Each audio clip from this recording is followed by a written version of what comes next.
Esto es Cápsula Energética 2. El tema de hoy es cuando todo se derrumba. ¿Alguna vez has sentido esos momentos en los que sientes que no sabes cómo pararte? Que entras en un hueco sin salida y que todo sientes que se te derrumba encima. Bueno, cuando todo se derrumba es el nombre de mi libro favorito. Es un libro que se lo recomiendo a todos, escrito por Pema Chodron. Es una monja budista que habla sobre todo el enfoque de terapia cognitiva desde el enfoque budismo tibetano. Para mí ha sido un gran regalo encontrarme con este libro. Yo lo uso como una herramienta de siempre que leo un libro, subrayo y cuando necesito algo, cuando me siento perdida, cuando necesito que alguien le diga ¡hey! Tú mereces cosas lindas a mi ser. Voy, abro una página, leo y vuelvo y reconecto con lo que yo realmente quiero manifestar para mí. Entonces, por eso este segundo podcast quiero trabajar cuando todo se derrumba, porque como llegué a espacio etérico en un momento en el que muchas cosas se me derrumbaron y después, con mucho aprendizaje, a pesar de eso se me seguían derrumbando cosas. Y yo decía, bueno, ¿hasta qué momento va a seguir pasando esto? O sea, es como que quiero empezar a sentir que tengo el control de mi vida y sentía que no. Entonces, este libro me permitió crear ese diálogo conmigo y por eso quiero empezar a compartir un poco de lo que él me regaló. Vamos a trabajar en lo siguiente. El caos debe ser considerado como una buena nueva. Qué difícil cuando estamos en una situación muy difícil que nos digan, hey, algo bueno va a llegar. Y es una polaridad, ¿no? Si estamos en algo malo, seguro hay una polaridad positiva y tengo que abrirme al punto medio de aceptar que esto trae un gran aprendizaje, pero no estamos tan preparados para mirar siempre la óptica positiva de algo que nos está generando, ¿qué? Sufrimiento. Este libro tiene algo mágico que es que te lleva a intimar con el miedo, como lo rechazamos, ¿no? Como esa garrapata que se va pegando, rechazamos ese miedo y es tan simple como vivenciarlo, transitarlo, abrazarlo, tocarlo y luego entender por qué está ahí. Cuando logramos hacer parte de ese proceso, dejamos de refugiarnos en múltiples situaciones que lo único que hace es distraernos de nuestra propia vida y de nuestras propias emociones. Lo que sí es que cuando sientes miedo, lo primero que vas a sentir o a manifestar es mucha ansiedad y no sabemos sostener esa ansiedad, no sabemos amigarnos también con esa sensación de no tener control de lo que está pasando en mí, ¿no? Y cuando reconocemos que no sabemos soportar momentos difíciles, que siempre es como que estamos buscando que alguien se haga cargo de ese dolor, de eso que me está haciendo sentirme asfixiada. Imagínate que tú estás en una arena movediza y en ese momento te das cuenta que te está comiendo. Si tú te mueves, te come más rápido. Si tú te quedas quieto, puedes encontrar la forma de que alguien te pueda ayudar a salir de ahí. Pero si yo me muevo y alguien me ayuda a salir, lo que hago es hundirme con ese alguien. Y todo porque nunca me pude llevar a la pausa. A veces es necesario pausar para no ser responsables a otras personas de nuestro caos interno, ¿no? ¿Alguna vez cuando pequeños te dijeron no pasa nada? A mí me decían mucho y es algo que tuve que modificar con mi hija. Cuando ella me cuenta algo y yo le digo, te entiendo, reconozco lo que te está pasando. Muchas veces para nosotros es más fácil decir, no pasa nada, ser fuerte, no pasa nada. Si quieres llorar, bueno, te doy un motivo para que llores por algo y entonces nos empiezan a quitar el poder de nuestra emoción. Y nosotros vamos después cuando grandes diciendo, no pasa nada, y sí pasa y es importante reconocer lo que nos está pasando. Y también hay veces cuando las estamos transitando, a veces nos tildan como rebeldes, como conflictivos, porque estamos mirando qué nos está pasando y se lo comunicamos a nuestros padres cuando somos pequeños y ellos es como que sienten que nosotros vamos en contra y somos rebeldes. A mí me tildaron muchas veces como rebelde porque en cierta forma siempre quise cosas diferentes que ahora me las estoy permitiendo, pero que antes no encontraba forma ni entendía qué era lo que realmente quería, pero sí sabía que había muchas cosas que no quería y que me estaban haciendo mal. Nos venden la solución de una pastillita, ¿no? De una píldora para distraernos de cualquier cosa para hacerlo desaparecer. Cuando no logramos decirnos si pasa y estamos constantemente diciendo no pasa nada, no pasa nada.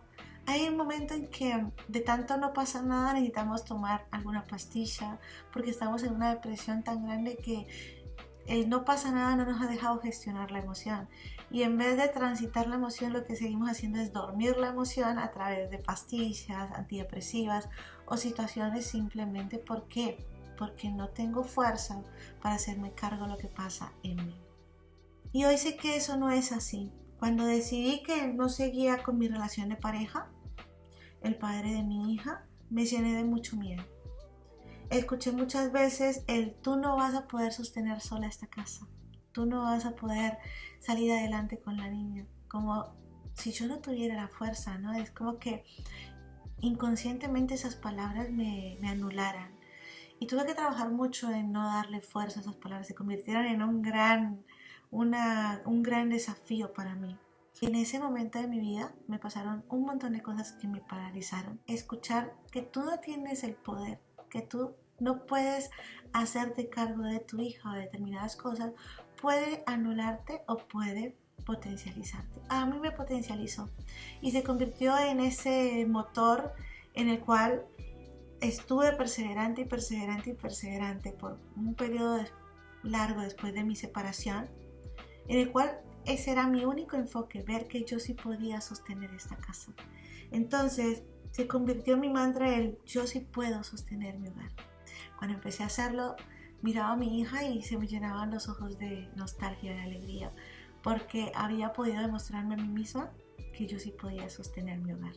El tema es que estuve durante ese tiempo en piloto automático, persiguiendo y persiguiendo que tener fuerza. Y sí, lo logré, tuve fuerza, pero todavía no había logrado conectar con la emoción.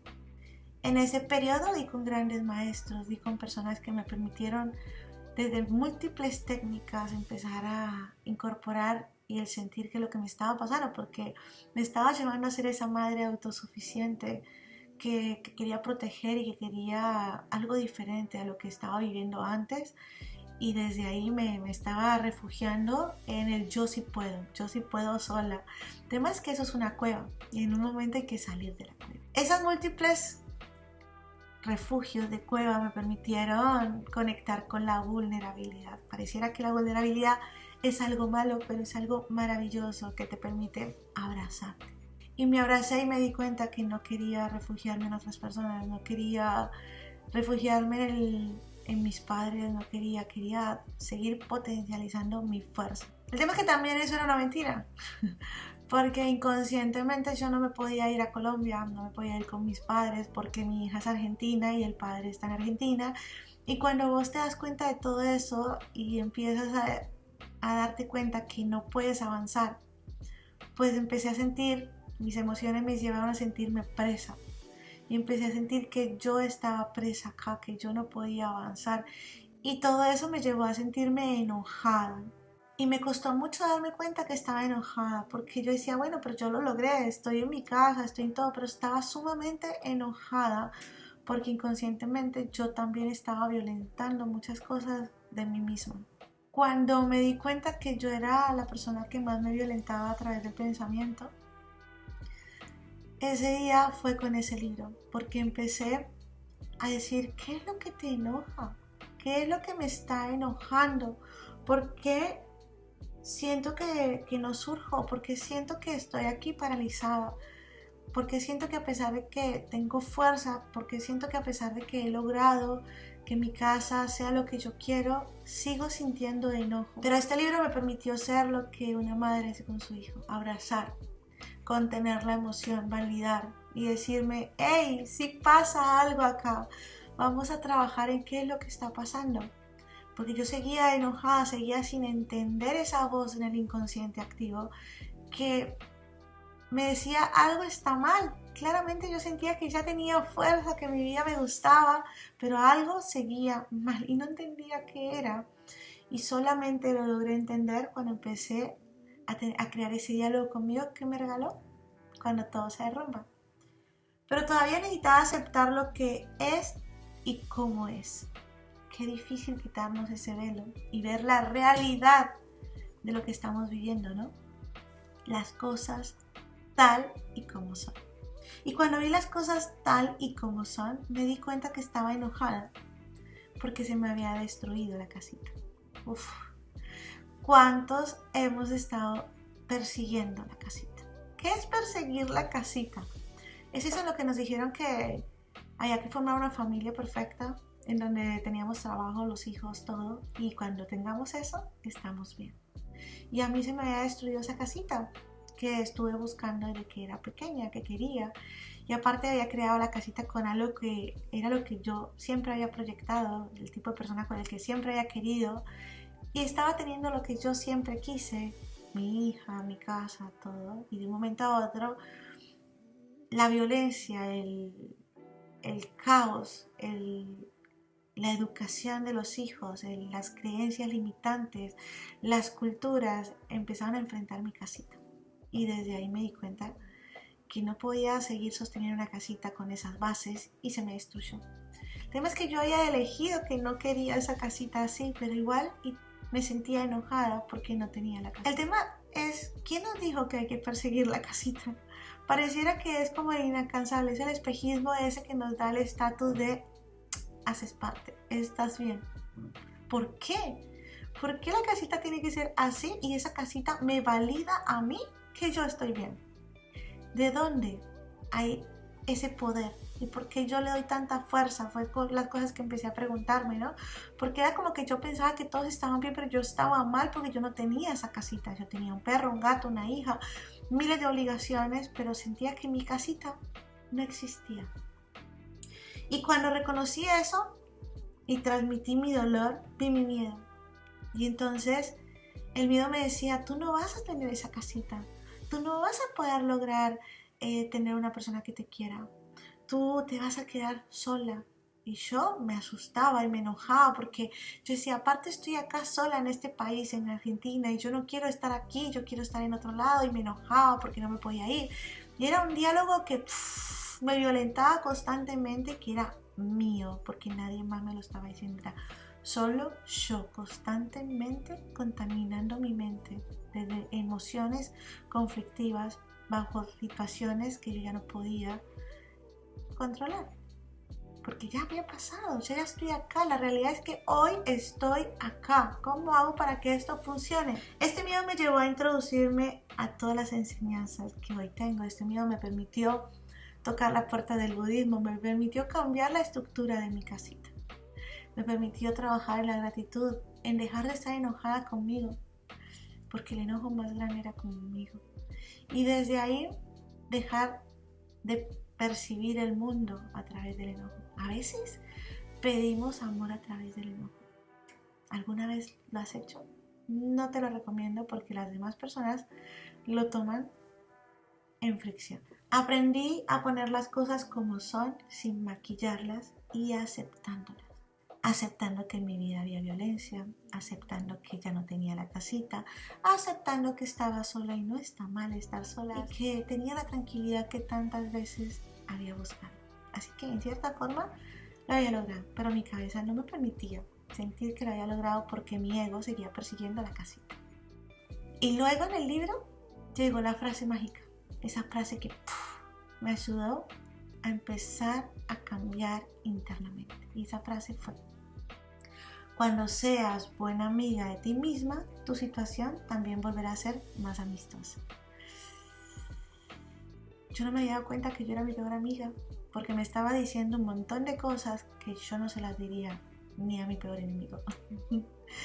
Yo me estaba violentando todos los días y estaba constantemente en un estado conflictivo interno porque en cierta forma se me había destruido una ilusión y no lo podía ver porque nadie me había enseñado a gestionar mi emoción. Solamente sabía que estaba enojada, pero no sabía cómo salir del enojo, cómo trabajar eso que ya no está. Entonces todo esto me permitió decirme, Jime, ¿y qué pasa si creas otro modelo de casita? ¿Qué pasa si tu casita tiene tu hija, una gata colombiana, una perra argentina y estás vos y muchas plantas? Armonía, tranquilidad. ¿Qué pasa con esa casita? ¿Tiene fuerza esa casita o ante la sociedad esa casita no tiene fuerza? Pues para mí hoy tiene toda la fuerza del mundo y es mi casita. Y amo mi casita y adoro mi casita, y para mí en mi casita la cuido, la protejo, porque es donde yo me siento en paz. Y a esto le sumé que le quieres regalar a la casita. Y entonces ahí empecé a trabajar en que mi casita iba a tener armonía y respeto. Respeto a mis decisiones, respeto a las decisiones de mi hija, armonía en el diálogo, comunicación de nuestras emociones y validación constante de ellas. Empecé a colocarle semillitas diferentes que, como mis plantas, empezaron a crecer. Y esto en los chakras estaríamos trabajando el niño interior, ¿no? Es decirle al niño, hey, tú puedes poner otra semillita diferente a la que viste. Puedes construir algo diferente a lo que se te destruyó. Puedes darte otra oportunidad. ¿Cómo quieres que sea esta vez? Ya había conocido la que no me funcionó. Ahora quería crear algo que a mí me funcionara. Y este libro me abrió las puertas al budismo. Y desde ahí empecé a crear rutinas para tener un diálogo conmigo que me permita construirme constantemente. El poder fortalecer a la adulta que puede calmar constantemente la frustración de la niña. El tema es cuando no existe el adulto que le dice a la niña, hey, entiendo tus sentimientos, está bien que te sientas así, transítalos y después déjalos ir. Si no está eso, nos quedamos en no pasa nada y sigue. Quiero compartirte otra parte del libro que también fue muy importante para mi despertar, que dice que todo se nos venga abajo es una prueba y también una especie de curación. Pensamos que la cuestión es pasar la prueba o superar el problema, pero en realidad las cosas no se resuelven, las cosas se caen a pedazos y después estos se vuelven a juntar. Simplemente sucede así. La curación proviene del hecho de dejar espacio para que todo esto ocurra. Espacio para la pena, para el alivio, para la aflicción y para la alegría. Podemos pensar que algo nos va a producir placer, pero no sabemos qué va a ocurrir en realidad. Podemos pensar que algo nos va a hacer sufrir, pero tampoco lo sabemos con certeza. Lo más importante de todo es dejar sitio para el no saber. Tratamos de hacer lo que pensamos que nos puede ayudar, pero nunca sabemos si nos vamos a caer redondos o si vamos a poder aguantar derechos. Cuando vivimos una gran decepción, no sabemos si ahí se acaba la historia. También podría ser el principio de una gran aventura. Cuando venimos a este mundo, el niño piensa que va a salir del vientre materno, no sabe para dónde va, no sabe que existe otra vida y por eso llora cuando llega a este mundo. Siente que va a morir, siente que lo están jalando hacia algo desconocido. Nosotros sentimos que lo desconocido nos hace perdernos y hay veces es un nuevo empezar, como cuando nacemos. Y cuando conecté con todo eso que me regala el libro, el volver a nacer, qué loco, no sabía que podía volver a nacer, no sabía que podía empezar a estructurarme desde otro lugar, dejar de contaminar mi pensamiento con mis diálogos constantes destructivos y empezar a crear algo positivo, que me reafirme hacia dónde quiero ir constantemente. Hoy me he dejado espacio para sorprenderme, me he dejado espacio para observar y me he llevado a la nada misma y me he sorprendido. Me he sorprendido a las personas que me han abrazado, que me han escuchado, que me han acompañado y me he abierto a recibir múltiples experiencias que me han formado hasta el día de hoy y me han permitido ser alguien completamente diferente a lo que hace 5 o 6 años era. Lo más importante, he eliminado el enojo, que es algo que me tenía completamente anclado. Mi única salida era la aniquilación de mi viejo yo dependiente. ¿Eso qué quiere decir? Cuando todo se derrumba y estamos a punto de no saber qué pasa, la prueba para cada uno de nosotros es quedarnos y observar. Ese límite en el observar y no accionar, solo sentir y aceptar. Ese es el momento en el que todo cambia. Cuando no hay una acción, sino solamente observamos lo que realmente está pasando, lo que realmente nos está llevando a sentir que nos estamos derrumbando. Hoy quiero terminar este podcast diciéndote que sí pasa algo y que es necesario que tú escuches qué es lo que te está diciendo tu ser, qué está pasando. Y es necesario que tengas las herramientas para decirte, esto también pasará. Yo te abrazo, yo te acompaño y yo te entiendo. Y desde ahí poder poco a poco ir quitando los velos, los espejismos de esas emociones que te tienen anclada a una situación que solo tú puedes convertir en un gran aprendizaje que te abre las puertas a otro estilo de vida. Una vida en armonía, una vida feliz y una vida donde te sientas pleno. Y creo que no nos enseñaron a que podemos estar en armonía y en satisfacción con nuestro propio proceso. Espero que lo logres.